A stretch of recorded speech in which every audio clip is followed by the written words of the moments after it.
அனைத்து மாணவர்களுக்கும் வணக்கம். இன்றைய இந்த காணொளியில் தரம் 11க்கான இயல்பொத்த முக்கோணிகள் எனும் பாடத்தில் ஒரு முக்கோணியின் இரு பக்கங்களை எஞ்சிய பக்கத்திற்கு சமாந்தரமாக வரையும் நேர்கோட்டினால் பிரித்தல் எனும் பகுதியினை அவதானிப்போம். இதில் நாங்கள் முதலாவதாக தேற்றம் ஒன்றினை அவதானிப்போம். முக்கோணி ஒன்றின் ஒரு பக்கத்திற்கு சமாந்தரமாக வரையப்படும் நேர்கோடு ஏனைய இரு பக்கங்களையும் விகித சமனாக பிரிக்கும். இது முதலாவது தேற்றம். இந்த முக்கோணி ஏபிசியில் இந்த PQ என்பது BCக்கு சமாந்தரமாக வரையப்பட்டுள்ளது. இந்த PQ என்ற நேர்கோடு AB AC ஆகிய இரு நேர்கோடுகளையும் விகித சமனாக பிரிக்கும். அதாவது இந்த APக்கு PB என்பது இங்கு AQக்கு QC ஆக இருக்கும். அதாவது AB AC ஆகிய இரு பக்கங்களையும் PQ ஆனது விகித சமனாக பிரிக்கின்றது. APக்கு PB சமன் AQக்கு QC. இந்த விகிதங்களை நாங்கள் பின்னமாக்க முடியும். எனவே APக்கு PB என்பது AP இன் கீழ் PB சமன் இங்கு AQக்கு QC என்பது AQ இன் கீழ் QC என எழுத முடியும். எனவே இந்த AP இனை QC ஆல் பெருக்குவது AQ இனை PB ஆல் பெருக்குவதற்கு சமனாக இருக்கும். ஆகவே AP இன்டு QC சமன் AQ இன்டு PB. அதாவது இந்த ஒரு புள்ளி போட்டால் அது தர பெருக்கல் செய்கையை குறிக்கும். ஆகவே AP தர QC சமன் AQ தர PB. அதாவது இந்த APயையும் QCயையும் பெருக்குவது AQவையும் PBயையும் பெருக்குவதற்கு சமனாக இருக்கும். இவ்வாறு நாங்கள் குறுக்கே பெருக்குவதைப் போல அவதானிக்கலாம். AP தர QC சமன் AQ தர PBயாக அமையும். அதே போல இந்த முக்கோணியை அவதானிக்கும் போதும் இங்கும் ABC என்ற முக்கோணி அதே முக்கோணி தான். இங்கும் BCக்கு சமாந்தரமாக PQ என்ற நேர்கோடு வரையப்பட்டிருக்கின்றது. ஆனால் இந்த PQ என்ற நேர்கோடு முக்கோணிக்கு வெளியே வரையப்பட்டிருக்கின்றது. எனவே அது AB என்ற நேர்கோட்டை நீட்டும் போது Pயில் சந்திக்கின்றது. AC என்ற நேர்கோட்டை நீட்டும் போது Qவில் சந்திக்கின்றது. இந்த முக்கோணிக்கும் நாங்கள் இந்த தேற்றம் சரியாக அமையும். அதாவது இந்த PQ ஆனது BCக்கு சமாந்தரமாக வரையப்பட்டுள்ளபடியினால் இந்த APக்கு PB என்பது இங்கே AQவிற்கு QC ஆக அமையும். APக்கு PB சமன் AQவிற்கு QC ஆக அமையும். இங்கு முக்கோணிக்கு வெளியில் PQ என்ற நேர்கோடு வரையப்பட்டிருக்கின்றது. இங்கு முக்கோணிக்கு உள்ளே PQ என்ற நேர்கோடு வரையப்பட்டிருக்கின்றது. இந்த வரைபடத்திலும் அதே முக்கோணி ABC தான். இங்கும் இந்த PQ என்ற நேர்கோடு வரையப்பட்டிருக்கின்றது முக்கோணிக்கு வெளியில். இங்கு முக்கோணிக்கு கீழே வரையப்பட்டுள்ள இந்த PQ என்ற நேர்கோடு இங்கு முக்கோணிக்கு மேலே வரையப்பட்டிருக்கின்றது PQ என்ற நேர்கோடு. அதுவும் இந்த BAயினை நீட்டும் பொழுது Pயில் சந்திக்கின்றது.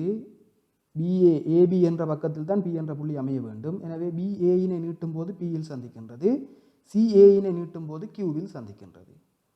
இங்கும் BCக்கு சமாந்தரமாக QP வரையப்பட்டுள்ளபடியினால் இதே தேற்றம் இதே முடிவு எங்களுக்கு இதற்கும் சரியாக அமையும். அதாவது APயின் கீழ் PB என்பது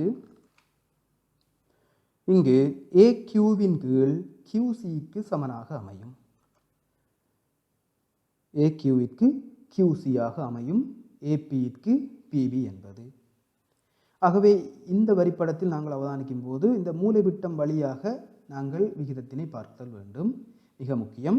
இங்கே PQ என்பது முக்கோணியின் உள்ளே அமைகின்றது.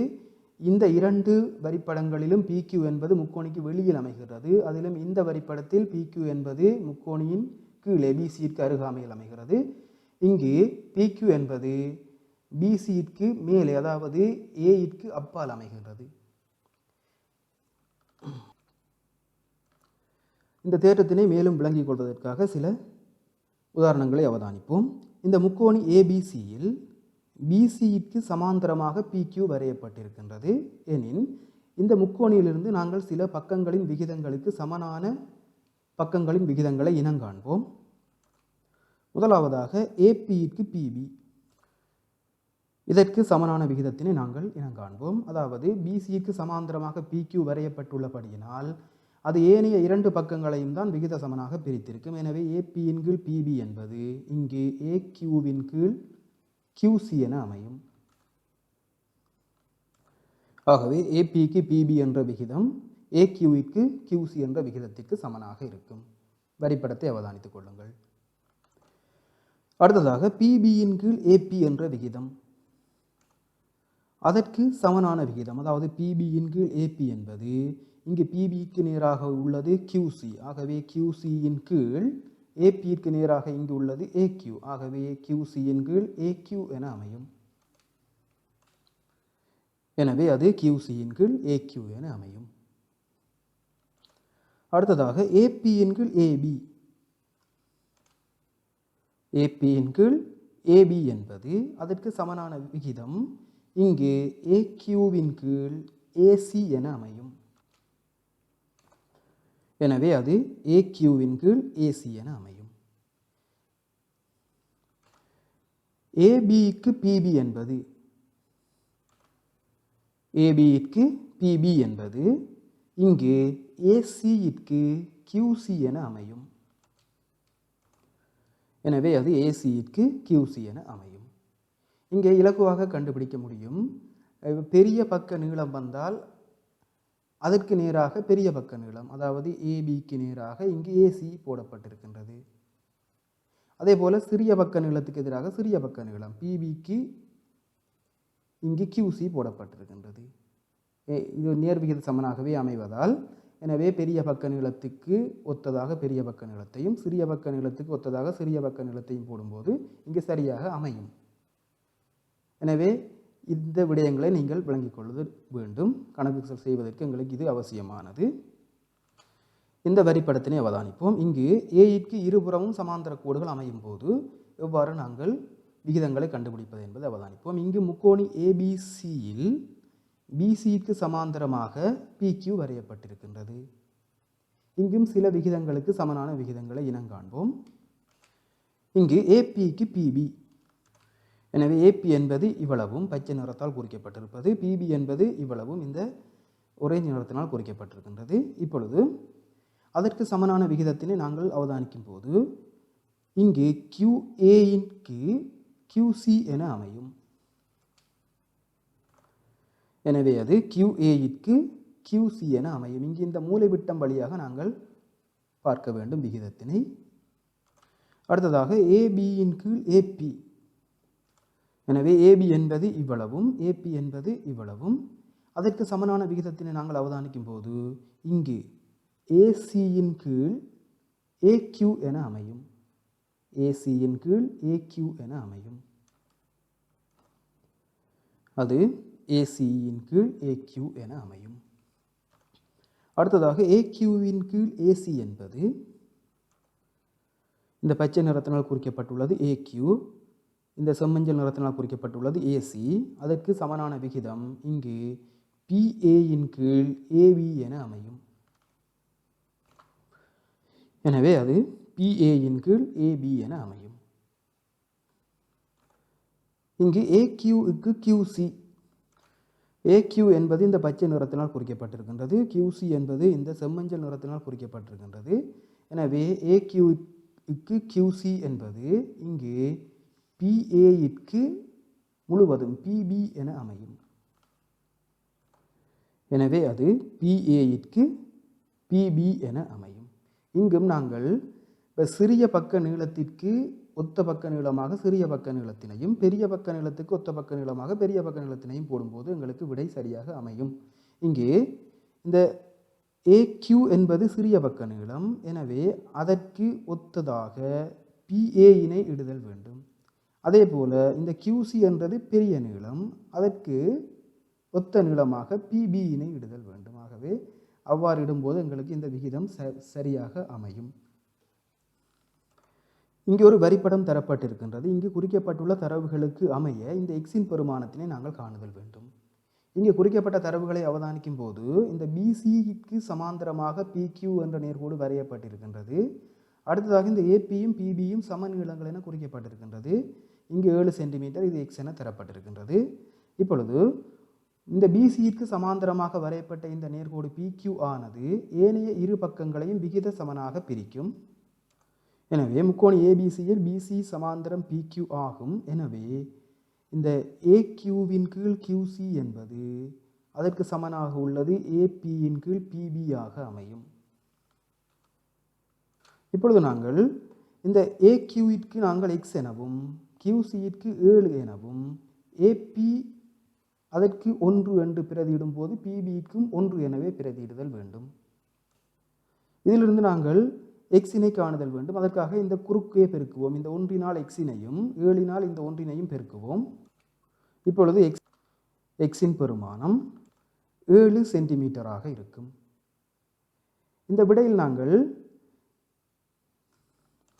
இவ்வாறு பக்க நீளங்களை குறுக்காக பெருக்கும் போது எங்களுக்கு சரியான விடை அமைதல் வேண்டும். இங்கே இது 1 என எடுத்திருக்கின்றோம். ஆகவே இதுவும் 1. ஆகவே 1 தர 7, எக்ஸ் தர 1.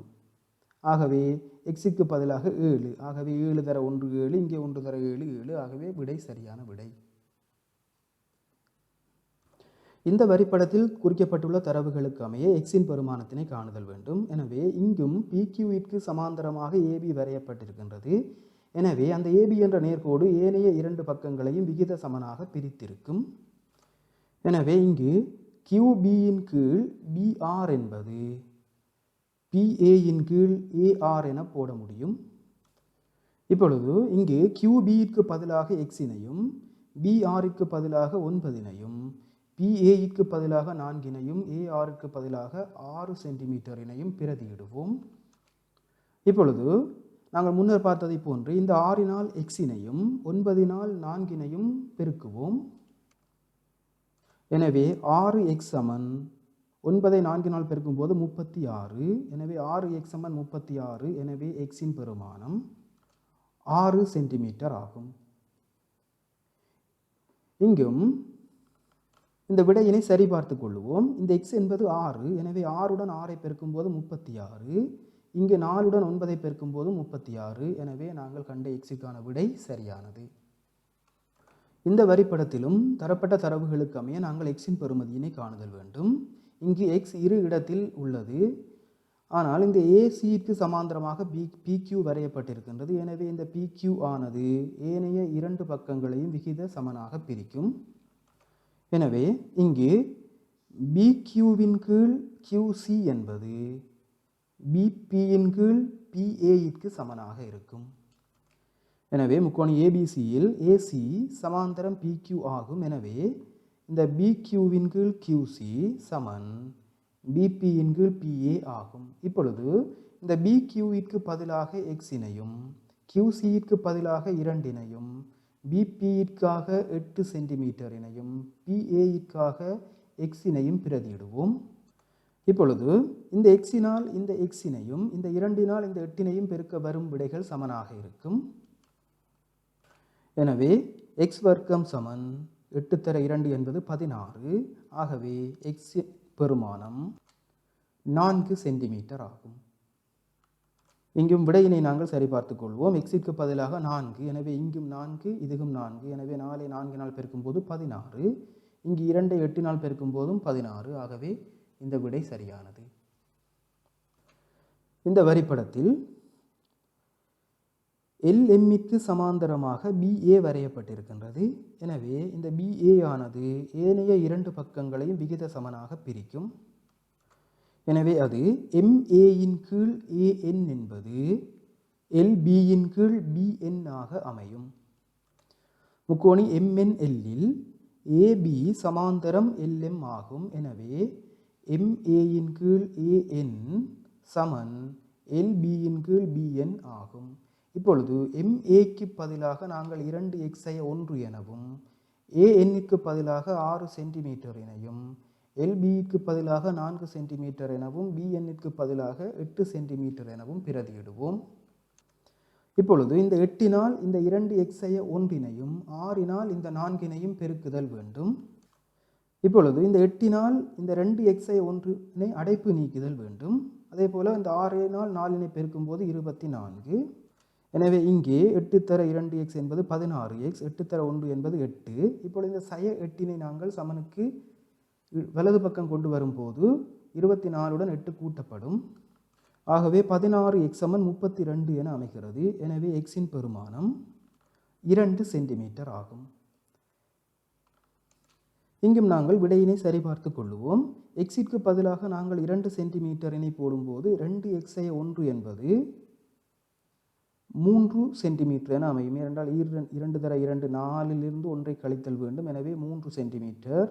அப்போ 3னால் 8னை பெருக்கும்போது 24. அதே போல் 4னால் 6னை பெருக்கும்போதும் 24. எனவே x சமன் 2 சென்டிமீட்டர் என்பது சரியான விடை.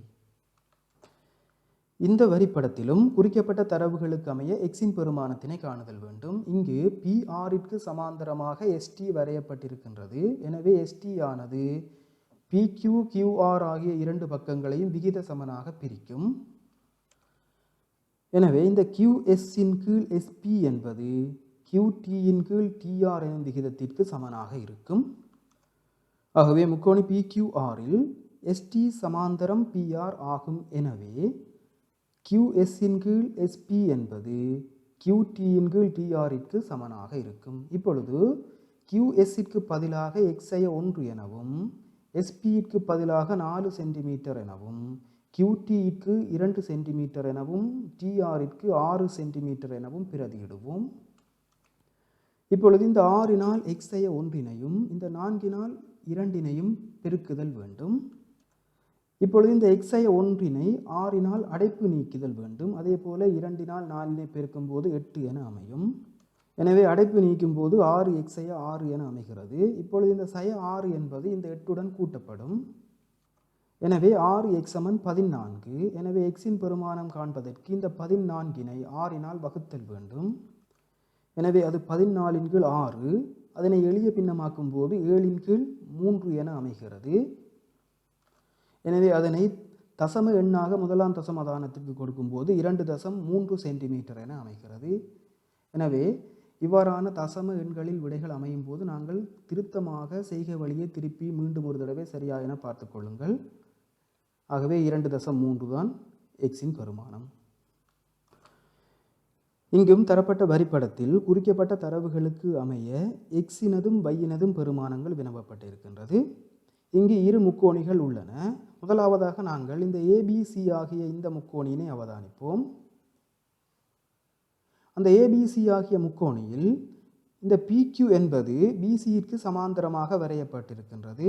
எனவே அந்த PQ ஆனது ஏனைய 2 பக்கங்களான AB-யினையும் AC-யினையும் விகித சமனாக பிரித்திருக்கும். எனவே அதிலிருந்து நாங்கள் எக்ஸினை காணக்கூடியதாக இருக்கும். எனவே இங்கு PB-யின் கீழ் AP என்பது இங்கு CQ-வின் கீழ் QA ஆக அமையும். முக்கோணி ABCயில் PQ சமாந்தரம் BC ஆகும். எனவே BP-யின் கீழ் PA அதற்கு சமனான விகிதம் இங்கு CQ-வின் கீழ் QA ஆக அமைகிறது. இப்பொழுது இந்த BP-க்காக நாங்கள் எக்ஸினையும் PA-க்காக 20னையும் CQ-விற்காக 20னையும் AQ-விற்காக 16னையும் பிரதியிடுவோம். இப்பொழுது இந்த 16னால் எக்ஸினையும் இந்த 20னால் இந்த 20னையும் பெருக்குவோம். எனவே 16x சமன் 400 என அமைகிறது. இப்பொழுது எக்ஸினை காண்பதற்காக இந்த 400னை 16னால் வகுத்தல் வேண்டும். 400னை 16னால் வகுக்கும் போது x சமன் 25 சென்டிமீட்டர் என அமைகிறது. ஆகவே எக்ஸின் பெருமானம் 25 சென்டிமீட்டர். இப்பொழுது நாங்கள் அடுத்ததாக வையின் பெருமானத்தினை காணுதல் வேண்டும். அதற்காக நாங்கள் இந்த ACD என்ற முக்கோணியை கருதுவோம். எனவே அதில் QR என்பது CD-க்கு சமாந்தரமாக வரையப்பட்டிருப்பதனால் QR ஆனது AD என்ற பக்கத்தினையும் AC என்ற பக்கத்தினையும் விகித சமனாக பிரிக்கும். எனவே AR-இன் கீழ் RD என்பது இங்கு AQ-வின் கீழ் QC ஆக அமையும். இப்பொழுது AR-ற்காக வையினையும் RD-ற்காக 15 சென்டிமீட்டரினையும் AQ-விற்காக 16 சென்டிமீட்டரினையும் QC-ற்காக 20 சென்டிமீட்டரினையும் பிரதியிடுவோம். இப்பொழுது இந்த வையினை 20னாலும் 16னை 15னாலும் பெருக்குதல் வேண்டும். எனவே 20y சமன் 240 என அமைகிறது. இப்பொழுது y என்பது 240னை 20னால் வகுத்தல் வேண்டும். எனவே வையின் பெருமானம் 12 சென்டிமீட்டர் ஆகும். எனவே எக்ஸின் பெருமானம் 25 சென்டிமீட்டர், வையின் பெருமானம் 12 சென்டிமீட்டர். இன்னும் ஒரு வினாவினை அவதானிப்போம். இது உங்களது பாடப்புத்தகத்தில் உள்ள ஒரு வினா. உருவில் உள்ள தகவல்களின்படி ஏபிக்கு பிபி சமன் பிஆருக்கு ஆர்சி என நிறுவுக என கேட்கப்பட்டுள்ளது. எனவே நாங்கள் தரப்பட்ட தரவுகளை அவதானிப்போம். இங்கு PQ என்பது BCக்கு சமாந்தரமாக வரையப்பட்டிருக்கின்றது. எனவே அந்த PQ என்பது AB என்ற பக்கத்தினையும் AC என்ற பக்கத்தினையும் விகித சமனாக பிரிக்கும். எனவே முக்கோணி ABCயில் PQ சமாந்தரம் BC ஆகும். எனவே தேற்றப்படி இந்த APக்கு PB என்பது AQக்கு QC ஆக அமையும். அது முதலாவது சமன்பாடு என எடுத்துக்கொள்வோம். இப்பொழுது இந்த QR ஆனது ABக்கு சமாந்தரமாக வரையப்பட்டிருக்கின்றது. எனவே இந்த QR என்பது AC என்ற நேர்கோட்டினையும் BC என்ற நேர்கோட்டினையும் விகித சமனாக பிரிக்கும். எனவே முக்கோணி ABCயில் இந்த QR சமாந்தரம் AB ஆகும். எனவே தேற்றப்படி இந்த AQவின் கீழ் QC என்பது, அதாவது AQவிற்கு QC என்பது AQவிற்கு நேராக உள்ளது BR. எனவே BRக்கு RC ஆக அமையும். இது இரண்டாவது சமன்பாடு என எடுத்துக்கொள்வோம். இந்த முதலாம் இரண்டாம் சமன்பாடுகளை அவதானிக்கும் போது இங்கும் AQவின் கீழ் QC, இங்கும் AQவின் கீழ் QC இருக்கின்றது. எனவே வெளிப்படை உண்மையின்படி சமனான கணியங்களுக்கு சமகணியங்களும் சமனாக அமையும்.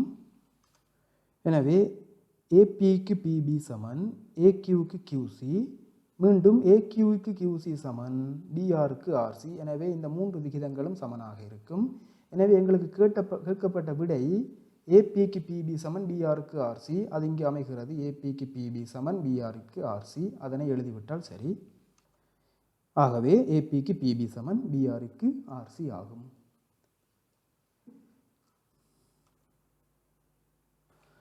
நல்லது மாணவர்களே, இந்த இயல்பொத்த முக்கோணி என்ற பாடத்தில் அமைகின்ற முதலாவது தேற்றமாக முக்கோணி ஒன்றின் ஒரு பக்கத்திற்கு சமாந்தரமாக வரையப்படும் நேர்கோடு ஏனைய இரு பக்கங்களையும் விகித சமனாக பிரிக்கும் என்ற தேற்றத்தில் எண் சார்ந்த பிரசினங்களை தீர்ப்பதையும் நிறுவல் சிலவற்றையும் நாங்கள் இப்பொழுது அவதானித்தோம். இது தொடர்பான மேலதிக வினாக்களினை உங்களது பயிற்சி புத்தகம், அதாவது பாட புத்தகத்திலிருந்து செய்து பயிற்சி பெற்றுக்கொள்ளுங்கள்.